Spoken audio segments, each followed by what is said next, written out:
The internet and social media has made it possible to connect with people all over the world from the comfort of your own home.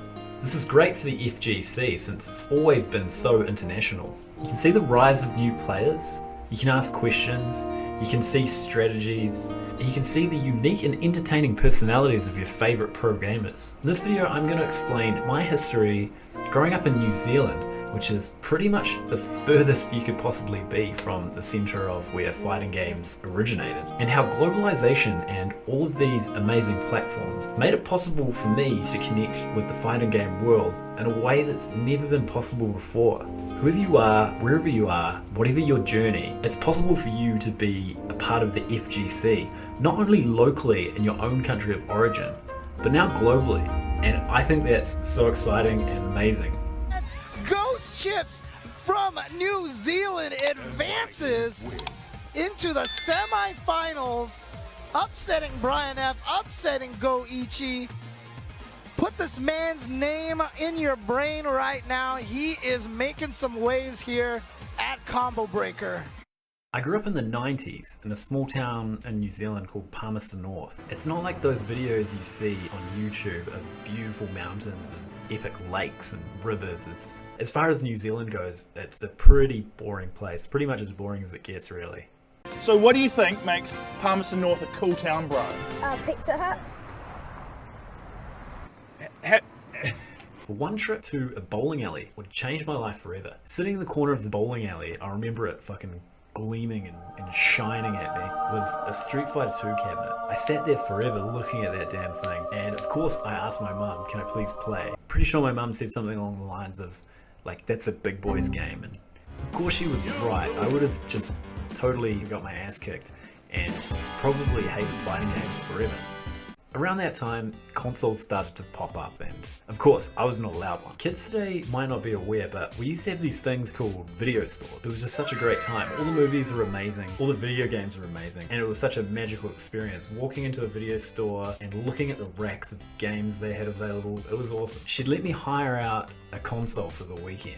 I specifically remember the first time I got a fighting game. It was some iteration of Street Fighter 2, I have no idea which one. But I remember sitting there for hours with Dulcim, trying to do the Hadouken motion or the Yoga Fire. I remember when I finally did it, I remember I ran out of the room and I was like, Mom, check this out. I dragged her into the room and made her watch me do a Yoga Fire, to which she was just kind of like, Oh, that's nice. Eventually, a full-blown arcade opened up. It had all the shooting games, it had House of the Dead, and it had basketball machines and air hockey and all the ticket machines, all that kind of stuff. But this place had Third Strike. And I always remember I was in the corner, Third Strike cabinet by myself. No one was ever playing that game. There were like sometimes I could get up to Gil, but I could never beat Gil. I never saw anyone else playing that cabinet. I never saw people playing against each other. But this one day, so I was probably about 10 at this point, there's this teenage guy, he rolled in and he was using Q, and I remember this. He beat the whole damn game. I just sat there watching him and I was dead quiet. I didn't say a word to the guy. So looking back on it, it was probably kind of weird, just this 10-year-old kid standing there watching him. He would have either been like, fucking check this out, kid, or why is this kid watching me? I don't know. It was either one of those two, but it was, to this day, the sickest thing I've ever seen. He was like parrying, he was beating the game easily, and he smoked Gil, and he picked up his backpack and he walked off. I was super shocked. I thought it was like impossible to beat Gil or whatever, you know, like at that time. In my early 20s, I met another skateboarder. This guy's name was Chris, and I used to go to his house and we'd play Street Fighter 4.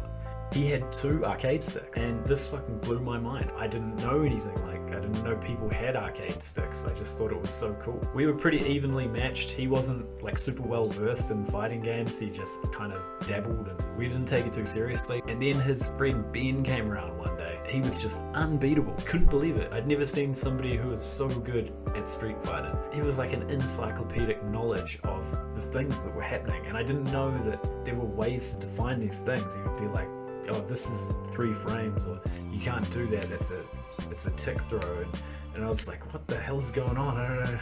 I don't know what you're talking about, man, but why are you beating my ass so much?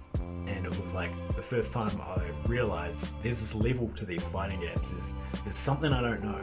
So shortly after this, I started working at Weta Digital, which is the film company that did like Lord of the Rings and The Hobbit and stuff like that. It was one of the first times when I was actually surrounded by other geeks like me. Like everyone there was into video games, everyone was just into cool nerdy stuff. So on Friday nights, about once a month, there was sort of this small little community of fighting game enthusiasts there. So what we used to do, we'd go into one of the dailies rooms, which is the meetings where they used to look at shots for the movie. And they had these big projectors. So somebody would bring in an Xbox, someone would bring in like their arcade stick or just their regular Xbox controllers, and we'd play Street Fighter Ultra 4. It was the first time in my life where there was a big group of people. There were like 10 to sometimes there were 20 people in there, and we were all either just sitting there watching the game or playing Street Fighter with snacks and drinks and beers, and it was just heaven for me. From playing Street Fighter 4, those guys at Weta, one of them told me, hey, there's this like local internet cafe on Sundays, you can come and check it out. I went to one of them, people were playing, like it was when Dragon Ball FighterZ first came out, people were playing Street Fighter 5. Yeah, these guys, they taught me about like pro players, where I could watch tournaments and how I could follow like my favorite fighting game players. They were like, oh, there's this guy like Punk, he's the best. There's this guy Mochi from Japan, you should check him out. I've been hooked ever since.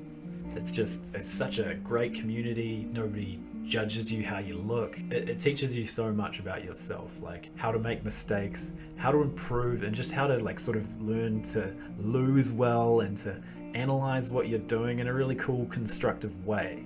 So yeah, I'd found my community, the FGC.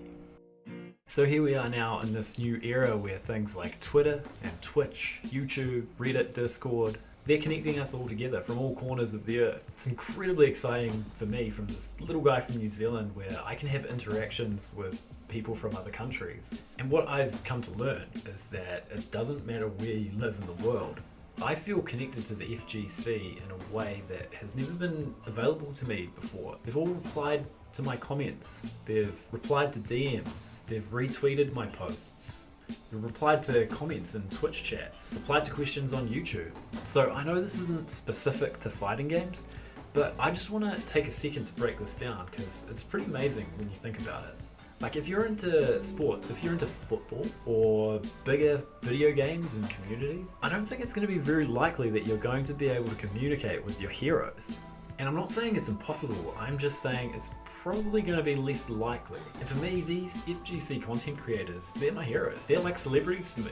The interaction I had with Daigo, I was in his Twitch stream. I speak Japanese, so it was when it switched to hitbox, and I just asked him a question like, hey, are you like switching to hitbox now? Is this your thing? And it ended up being content for FGC translated. Yeah, I was surprised and stoked to see that. There's just little things like, G's my main character in Street Fighter 5. Some of the stuff I've done online, like I just clip it. Smugs retweeted them, like that guy's my hero. It doesn't matter how small you are. They give a shit. They have their eyes open. When I first started Twitter, I posted a little clip of G, and just one day you log into Twitter and you see liked by Brian F. That's cool, man. Like, you know, he doesn't have to waste his time doing stuff like that, but they're promoting it in a way that makes you feel included. So shout out to all of the big content creators out there who have either taken the time to respond to me personally. You guys do more than you know, seriously. You help the community grow. You keep these games relevant and you keep them being updated so that we can all play them more. So thank you so much. Also, these guys are just regular people, so don't try and get their attention by being weird or offensive. Be humble, be kind, and let's keep this community positive and cool and inclusive. Let me know in the comments below if you've had cool interactions with some of your heroes in the fighting game community. So yeah, the world is just so connected now. I'm so happy for the youth of today. Anime and gaming is cool now. Fighting games are great. It's a great time to get involved. Doesn't matter where you are in the world or what level you're at or how far you want to go. If you just want to press buttons and have fun with your friends, that's totally fine. That's exactly what I do. I'm from the smallest little microcosm of the fighting game world. I'm able to contribute something to this community, communicate with my heroes and get answers from them and from other casual players all over the world. If I can do it, then totally you can do it too. Be cool, be kind. The FGC is a really great size, but it's not to say that we can't grow it even more. So thank you so much for watching, and see you. Just one thing I want to say. Fighting game is something so great.